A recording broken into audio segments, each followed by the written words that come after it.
अस्सलाम वालेकुम, welcome back. आज की वीडियो में हम फर्दर आगे मूव करते हैं और आगे मूव करने से पहले मैंने अपनी प्रोजेक्ट फाइल के अंदर मल्टीपल सीएसएस इंक्लूड की है। इसके अंदर मैंने काफ़ी सारे सीएसएस का काम किया ताकि हमारा जो कोड है वो एक मीनिंगफुल वे से हमें शो हो, यूआई यूएक्स उसका प्रॉपर हमें शो हो रहा हो। तो थोड़ी सी मैंने इसके अंदर सीएसएस ऐड की है और एक नया डाटा ऐड किया है जो हमारे पास एग्जाम्पल्स के नाम से है, जिसमें मैं चाहता हूँ कि मेरा जो डाटा यहाँ पे शो हो रहा है कि ये कंपोनेंट्स हो गया, JSX हो गया, प्रॉप्स हो गया, ये एक मीनिंगफुल डाटा हो, ये जस्ट एक रैंडम डाटा ना हो। तो इसके लिए मैंने थोड़ा सा डाटा भी अपलोड किया है और ये सारा डाटा आपको मैं अपने इसका लिंक प्रोवाइड कर दूंगा। ये मैंने गिटहब में भी साथ साथ अपलोड कर दिया, जस्ट लाइक कि मैंने यहाँ पे data.js के अंदर तमाम वो डाटा ऐड कर दिए हुए जो मैंने ऐड किया है, ये आप उसको देख सकते हैं। तो आप यहाँ से इस डाटा को डाउनलोड करके ऐड कर सकते हैं और सिमिलर वे से CSS की जो प्रॉपर्टीज़ मैंने इसमें अप्लाई की हैं वो भी मैंने यहाँ पे index.css में के नाम से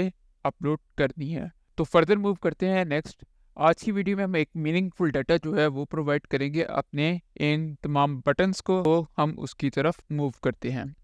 सो यहाँ पे हम app.js में वापस आते हैं और app.js में अगर आप देखें तो यहाँ पे हम इंस्टेड ऑफ अब सिलेक्टेड टॉपिक की जगह, क्योंकि पहले हमारे यहाँ पे अगर सिलेक्टेड टॉपिक आएगा तो ये कंपोनेंट्स JSX प्रॉप्स आ जाएगा, और मैं अब क्या चाह रहा हूँ, मैं चाह रहा हूँ कि कह लेते हैं यहाँ पे सिलेक्टेड टॉपिक्स आने की बजाय यहाँ पे मेरा ये वाला डाटा आए कि टाइटल शो हो, डिस्क्रिप्शन शो हो और उसका कोड शो हो। तो how can we do it? तो लेट्स सी। हम यहाँ पे आते हैं मेन्यू के नीचे और एक डिव क्रिएट करते हैं ताकि साथ साथ स्टाइलिंग भी हो जाए, और इस डिव के अंदर हम एक h3 टैग यूज़ कर लेते हैं।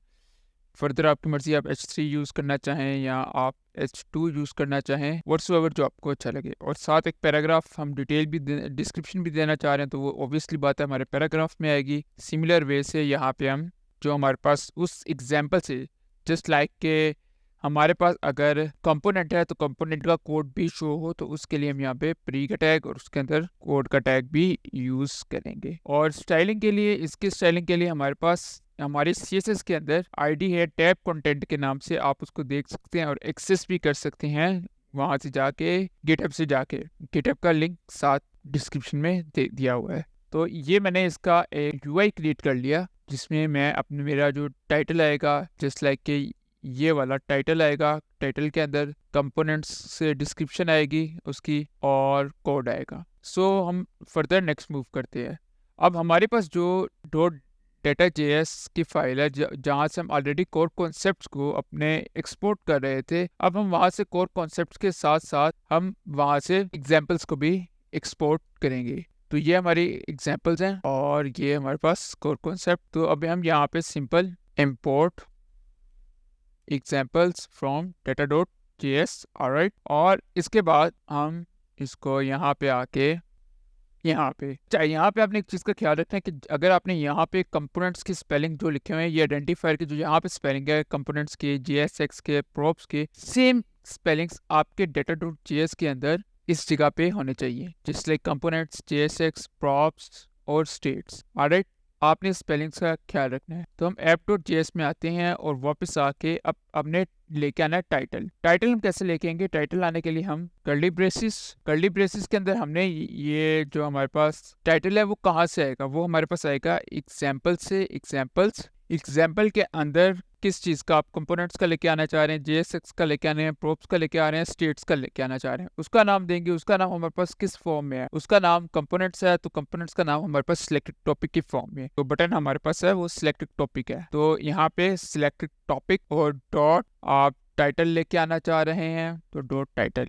अब अगर मैं इसको सेव करूं और अपने ब्राउज़र में जाके देखूं तो आप देखिए मेरे पास कुछ एरर्स आने लग गए हैं। ऑलराइट, अब वो एरर्स क्यों आ रहे हैं? वो एरर्स हमारे पास आ रहे हैं, उसके पीछे कुछ रीजंस हैं। जस्ट लाइक के वन ऑफ द रीजन इसके, जब वो हमारे पास इनिशियल डाटा जो ये है प्लीज क्लिक अप बटन, ये जो है इसका डाटा पड़ा ही नहीं हुआ कि इसका टाइटल क्या है। इनिशियली तो हमारे पास सिलेक्टेड टॉपिक के अंदर प्लीज क्लिक का बटन पड़ा हुआ है, बट जब वो एक्सेस करते हैं वो कहते हैं प्लीज क्लिक अ बटन का टाइटल क्या है। हमारे पास टाइटल अवेलेबल नहीं, तो अभी के लिए इससे आप इसको जगह भी इनिशियल जो आपका स्टार्ट में आप JSX देना चाह रहे हैं आप JSX दे दें, या कंपोनेंट्स देना चाह रहे हैं तो आप कंपोनेंट्स का डाटा रखवा सकते हैं। अब हम ब्राउज़र पे जाते हैं, हम चेक कर लेते हैं, हमारे पास स्टिल एक एरर आ रहा है, हम इसको देख लेते हैं।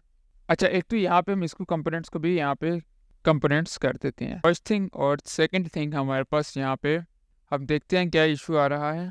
तो मैं इसको कंप्लीट कर लेता हूँ। कोड और यहाँ से इसको डिस्क्रिप्शन सेव कर लेता हूँ और data.js से भी जाके इसको कर लेते हैं। टाइटल डिस्क्रिप्शन और कोड। ऑलराइट, हाँ सॉरी, इसको हम करेंगे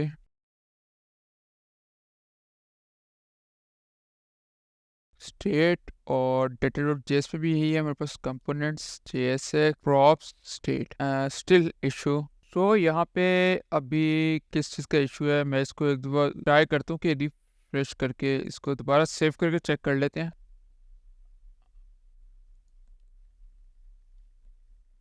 just want to refresh it, okay. और अब हम इसे चेक करते हैं। तो नाउ देखिए, अब हमारे पास कंपोनेंट्स टाइटल भी आ रहा है और सारा कुछ आ रहा है। बाय डिफ़ॉल्ट कंपोनेंट्स का शो हो रहा है। जब मैं JSX पे क्लिक करूंगा उसका शो होने लग जाएगा कंपोनेंट्स JSX प्रॉप स्टेट कि हमने एक मीनिंगफुल कंटेंट अपना शो करवाया है। इसके अलावा अगर मैं आप लोगों को बताऊं कि जस्ट लाइक कि अगर हमने जैसे बात की थी कि मैं यहाँ पे स्टेट को अब इसको सेव करता हूँ और अब मैं जाके ब्राउज़र पे चेक करता हूँ, स्टेट पे क्लिक करता हूँ तो देखिए मेरे पास एरर आने लग गया है। तो यहाँ पे आपका जो स्टेट का जैसे नाम है वो वैसा ही होना चाहिए जैसा आपका data.js में नाम दिया हुआ है। जस्ट लाइक स्टेट का आपने यहाँ पे जो नाम दिया हुआ है, जो स्पेलिंग्स है वही आपके इधर होने चाहिए। इस तरीके से वो आइडेंटिफाई करेगा कि कहाँ पे स्टेट पड़ी हुई है। कि ये वीडियो आपको समझ आई होगी। आज के लिए इतना ही, मिलते हैं नेक्स्ट वीडियो में, तब तक के लिए खुदा हाफिज।